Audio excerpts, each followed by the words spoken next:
Sa harap ng patuloy na banta ng matinding tagtuyot at kalamidad, isinusulong ni FPJ Panday, Bayanihan Party List Representative Brian Poe ang pagtaas ng pondo para sa agrikultura para labanan ng epekto ng mga pabago-bagong klima sa seguridad at pagkain sa bansa.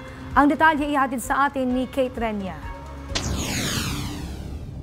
Sa kanyang talumpati sa 151st Inter-Parliamentary Union Assembly sa Geneva, Switzerland, ibinahagi ni Representative Poe na umabot sa 57.78 billion pesos ang pinsalang idinulot ng mga kalamidad sa agrikultura, kabilang ang 9.89 billion pesos na nawala dahil sa tagtuyot noong 2024. Bilang tugon, isinusulong ng Kongreso ang 39.4 billion pesos na dagdag pondo para sa Department of Agriculture.